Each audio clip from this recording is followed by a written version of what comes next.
Shalom, beloveds of the King. I just want to share with you just a praise report in when a person looks at the prophetic things of what the Father does.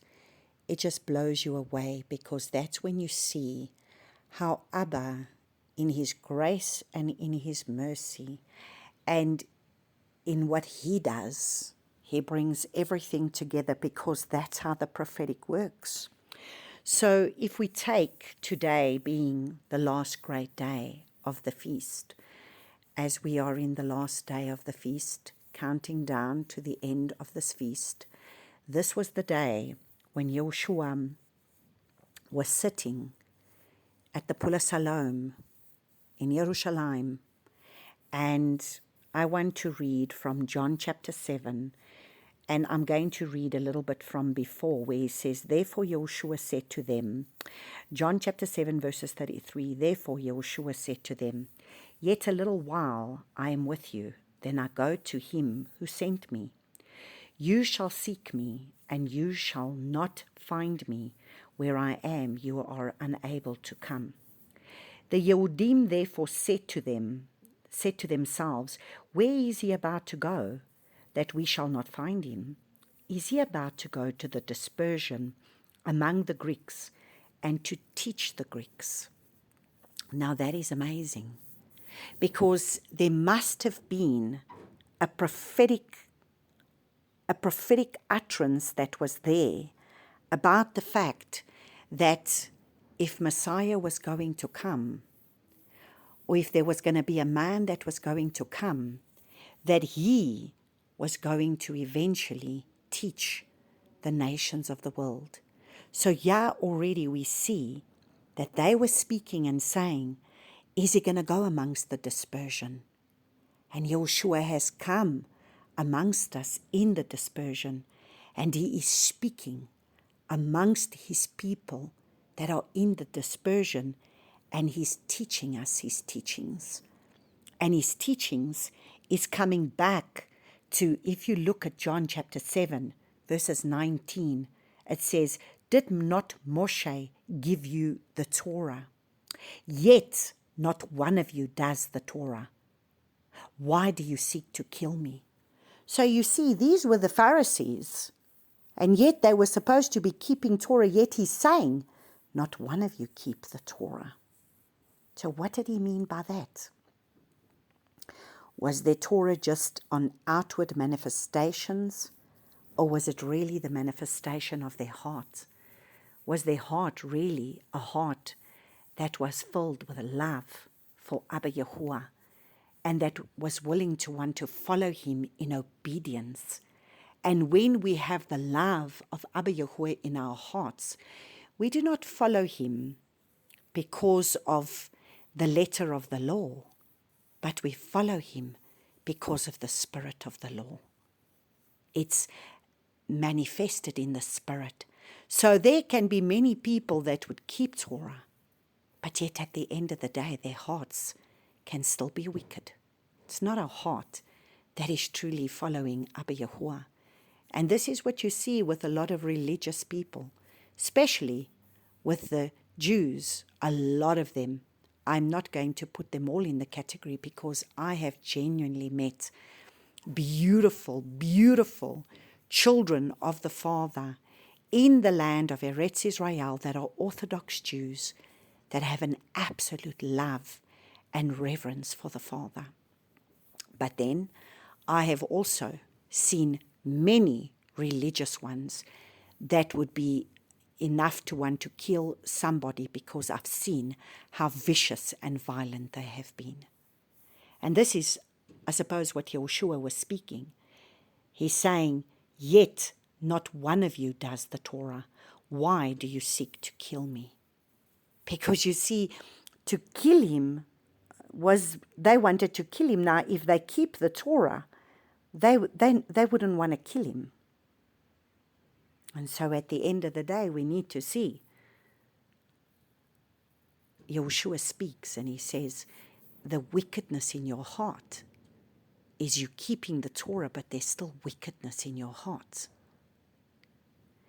Then we look and we see, he says in verse 36, chapter 7, verse 36, what is this word which he said, you shall seek me and you shall not find me, and where I am you are unable to come. And then verse 37, this is where we are today. And on the last day, the great day of the festival, Yahushua stood and cried out, saying, if anyone thirsts, let him come to me, and let him who believes in me drink. So you see, we are to draw closer to Yahushua. And that's why I said, if anybody thirsts, come to me. Now, on Sukkot, on the 23rd, on the Thursday of the 23rd, as we entered into Sukkot, which we started on the 22nd, the night of the 22nd, last week, Wednesday night, and on the day of the 23rd, I released a prophetic word. And it was all about the whole message in the end, especially when we looked at the concordance numbers. Yahushua was speaking about habitation, that he wants a resting place. He wants a place that he may dwell, that he must become our resting place, that he must become the one that we will come and draw near to. And he's looking for habitation, and that I have been speaking for a long time, that the Father is not looking for visitation, but he's looking for habitation. But he can only inhabit those whose hearts are pure. And so, interesting how he says, on the last great day of the festival, he stood and cried out, saying, if anyone thirsts, let him come to me, and let him who believes in me drink. As the scripture said, out of his innermost shall flow rivers of living water. And this he said concerning the Spirit, which those believing in him were about to receive, for the set-apart Spirit was not yet given, because Yahushua was not yet esteemed. And many of the crowd, when they heard the word, then said, this is truly the prophet. And this is confirming what the scriptures say in Deuteronomy chapter 18, verses 15 to 20.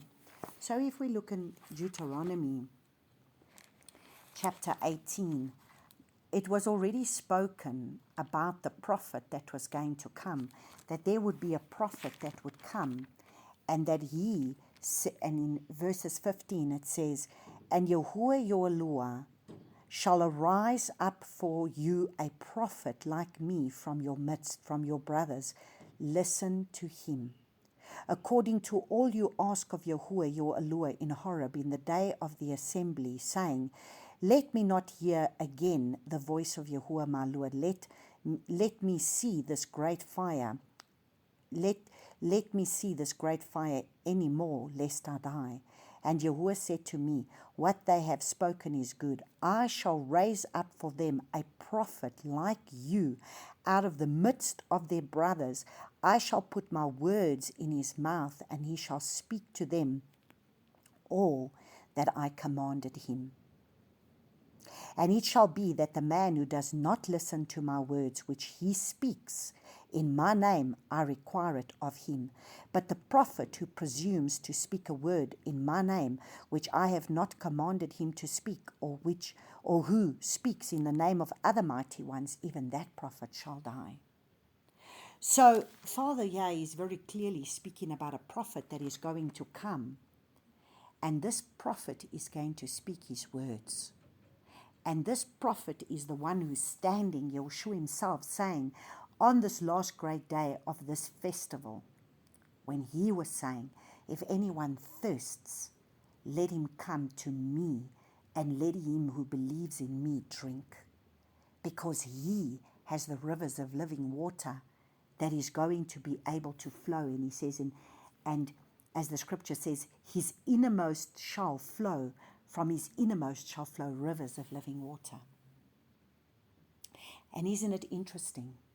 On the last day of the feast, as we entered into that last day yesterday, what did we receive? The rain. The rain that was throughout the night. I don't know about where you're staying, but we had the rain, and the rain poured down, and the rain watered the ground. And even in the land of Eretz Israel, as they came to the end of their Sukkot, they received the rain, and the rain came to water the land. And the rain comes to be able to water the prophetic work that has been done, and the prayers that have gone forth, and the prophetic work that has been done. And so what was so interesting to me this morning, as Elsie was looking for some worship music, and she put music on, all of a sudden she went to find some Sukkot music for 2021. And there came up the exact song that when Abba told me to release the music, that I released the music from Robert Stern's River 5. That was the music that I released. And as we were releasing that music, that it's to prepare a place, it's the resting place, it's to be able to make, will we become his habitation, a place where we can rest. And isn't it amazing? All of a sudden, Elsie finds this song, and this is from a messianic group in Eretz Israel, that in Jerusalem, as they were keeping Sukkot, on the 23rd, the exact same day as that's the song that the Father got me to release for Sukkot of the River 5 from from Robert Stern's CD, that, my goodness, this music I listened to, the first time that I listened to that music was already in 2006. And that was the music that the Father got me to release. And that was the very song that they were also releasing at exactly the same time on the 23rd of September, as we were celebrating Sukkot. And this is when I get excited, because that is the prophetic work that the Father does. Because the Father brings his prophetic release. And here we are, here, releasing this. And they are in Israel, releasing the same music, saying, "Here, oh here, come and dwell. I want to be that place where you may come and rest, where you may come and dwell." And this is when that we to become a habitation, that we to become that resting place. And so this is how Abba Yahuwah is so faithful in when we are in line with him, how he brings everything together, because this is a prophetic time and a prophetic season. And so if we have a look at Matthew, and this is just what we end with, when he's saying, so as we go forth at the end of this feast, and as we're going to go forth, as we're going to close off this feast, he's saying, if you really thirst, come to me. I have the rivers of living water for you to drink. I have rivers of living water that's going to flow if you come and drink from me. So that we may go forth. In Matthew chapter 28, verses 18, it says, "And Yeshua came up and spoke to them, saying, All authority has been given to me in heaven and on earth. Therefore, go and make taught ones of all the nations, immersing them in the name of the Father and of the Son and of the set-apart Spirit." So you see, the Father wants us to go forth. The Father wants us, in order to be able to go forth and to be able to make disciples. He didn't say make converts, he said make disciples, teaching them to guard all that I have commanded you. And see, I am with you always until the end of the age.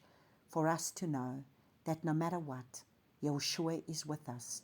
And he is the one who is saying, go forth you need to teach my people to God to do all that I have commanded you, and see, I am with you always until the end of the age. So even though we see the dark days come upon us, until his coming, Yeshua is with us until the end of this age. It doesn't matter what goes on around us. He's the one who's carrying us. He's the one who's leading us. He's the one who's guiding us. He's the one who is going to carry us forth.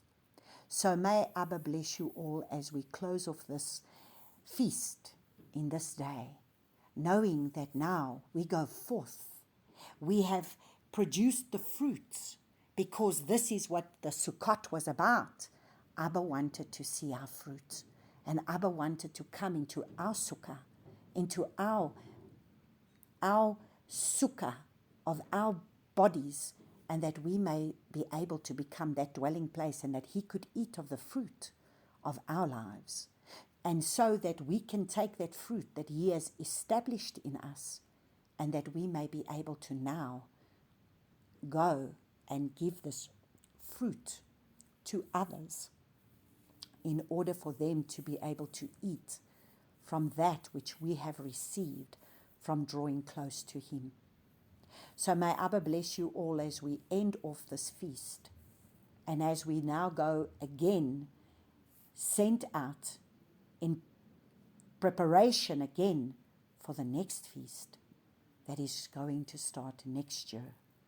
And now we go forth to be able to become that habitation, that place where he may indwell, and that others may be able to eat from the tree, from the fruit that we have developed in our lives in this time. So may Abba bless you all. Shalom, shalom.